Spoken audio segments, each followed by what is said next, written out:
Target ng MWSS at water concessionaires na dagdagan ng 375 million liters ang sinusupply ng tubig sa Metro Manila at karating probinsya ngayong taon. Tinututukan naman ng National Irrigation Administration ang patubig lalo na sa mga lugar na hindi maabot ng irigasyon. Si Clazel Pardilla sa sentro ng Balita Live. Audrey, ngayong nasa malakas at mature El Nino ang inaasahan ngayong buwan ng Pebrero, pinagtitipid ng MWSS sa paggamit ng tubig ang mga consumer habang tinatapos at pinaiigting ang mga proyekto na makapagbibigay ng karagdagang patubig sa mga consumer pati na sa sektor ng agrikultura. Target ng Metropolitan Waterworks and Sewerage System, katuwang ang mga konsesyonaryo na makapagbigay ng karagdagang 700 o 375 million liters ng tubig ngayong 2024. Masaserbisyohan nito ang higit 2.6 milyon na mga consumer sa Metro Manila at mga kalapit na lugar. Sa kabila ng karagdagang patubig, hinihikayat ng MWSS na magtipid sa tubig ngayong El Nino para hindi agad bumagsak ang level ng Angat Dam na nagsusupply ng tubig sa mga consumer sa Metro Manila pati na sa mga sakahan sa Central Luzon. Pagdating kasi ng 180 meters ay the priority is the domestic water supply. So minimal lang po yung ibibigay natin sa irrigation. So yun naman po yung minamanage ng Angat Technical Working Group kasi we also need to think yung for the food security. So ayaw naman po natin na mapaabot dito sa 180 meters kasi madideprive po talaga yung supply sa irrigation. So we wanted na walang madideprive for both the domestic and irrigation. Kumpiyansa ang National Irrigation Administration na hindi magiging malaki ang epekto ng El Nino sa mga sakahan kung may sapat itong irigasyon. Pero aminado ang ahensya na posibleng magkaroon ng problema ang mga lugar na hindi naabutan ng patubig.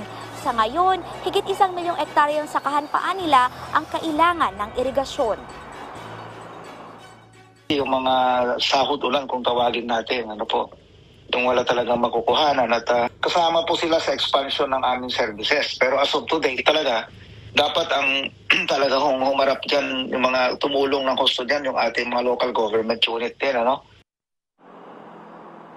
Kabilang sa tinutukoy ng NIA ang mga palayan at maisan sa Western Visayas at Zamboanga Peninsula na natuyo at pumalo na sa higit 151 million pesos ang pinsala dulot ng El Nino. Pero tiniyak ng Department of Agriculture na sa kabila ng nangyaring ito ay magiging sapat ang supply ng bigas hanggang sa unang 6 na buwan ng 2024. May epekto siya pero hindi pa ganun kalaki yung effect niya kasi maliit pa lang yan na volume. Yung iba naman ay can easily recover. Magtatanim lang ulit. Quick turnaround or magtatanim, minamaximize yung ibang areas. Tinataniman din ng hybrid ngayon.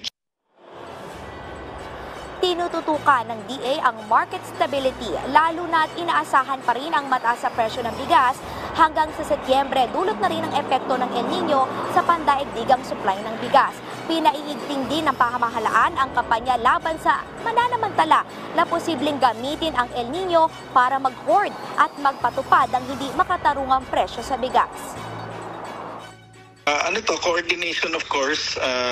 Ito nga, to check yung mga prices number 1, makita kung everyday ano yung presyo and to properly coordinate with all the agencies. Pangalawa is to check doon sa mga enforcement bureaus natin, agencies, kung merong mga nakikita na possibility ng hoarding or manipulation and to make the necessary recommendations.